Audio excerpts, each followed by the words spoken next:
ఓం శ్రీ సుబ్రహ్మణ్యేశ్వర స్వామినే నమః. కోరిన కోరికలను నెరవేర్చే శ్రీ షణ్ముఖ షట్కం.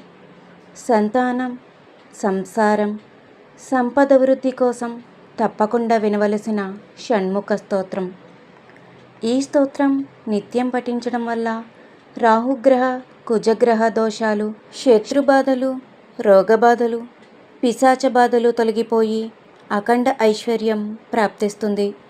ఈ స్తోత్రం భక్తితో, శ్రద్ధతో పఠిస్తే కష్టాలనేవి దరిచేరవు. మీరు వేసే ప్రతి అడుగు విజయవంతమవుతుంది. ముందుగా ఈ వీడియోకి ఒక లైక్ చేసి నా ఛానల్ని సబ్స్క్రైబ్ చేసుకోండి.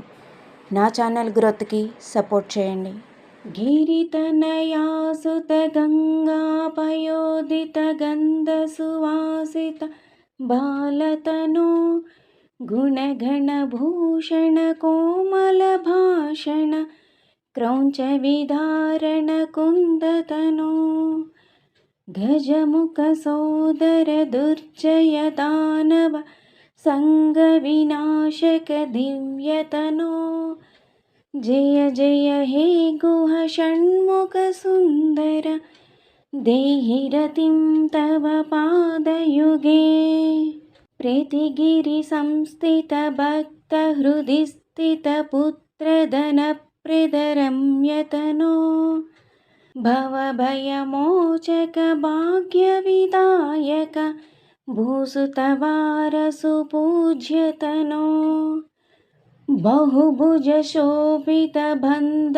विमोचक बोध फलप्रद बोधतनो जय जय हे गुह षण्मुख सुंदर देहि रतिं तव पादयुगे शमधन मानित मौनि हृदालय मोक्षकृदालय मुग्धतनो शतमुखपालक शङ्करतोषक शङ्खसुवादक शक्तितनो दशशतमन्मथ सन्निभसुन्दर कुण्डलमण्डितकर्णविभो जय जय हे गुह षण्मुख सुन्दर देहि रतिं तव पादयुगे गुहतरुणारुणचेल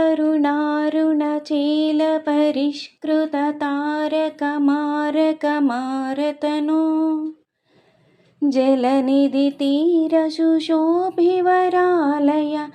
शङ्कर सन्नुत देवगुरो विहित महध्वर सामनि मन्त्रित सौम्य हृदं तर सोमतनो जय जय हे गुह षण्मुख सुंदर देहि रतिं तव पादयुगे लवलिकया सह केलिकलापर देवसुतार्पित माल्यतनो गुरुपद संस्थित शङ्कर दर्शित तत्त्वमया प्रणवार्थ विभो विधिहरिपूजित ब्रह्मसुतार्पित भाग्यसुपूरक योगितनो जय जय हे गुह षण्मुख सुंदर देहि रतिं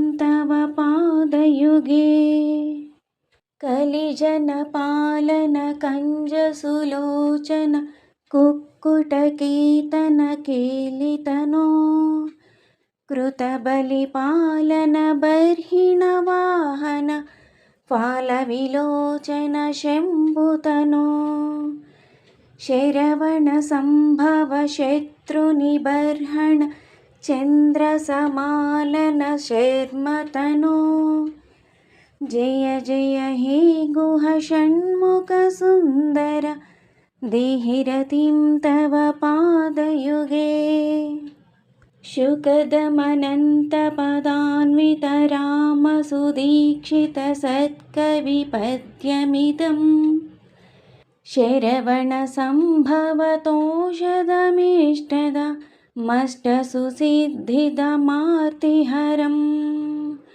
पठति शृणोति च भक्तियुतो यदि भाग्यसमृद्धिमतो लभते। जय जय हे गुह षण्मुखसुन्दर देहि रतिं तव पादयुगे।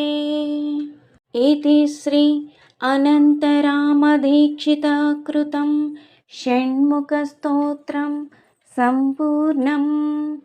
నా వీడియో కనుక మీకు నచ్చినట్లయితే లైక్ చేయండి, షేర్ చేయండి, సబ్స్క్రైబ్ చేయండి.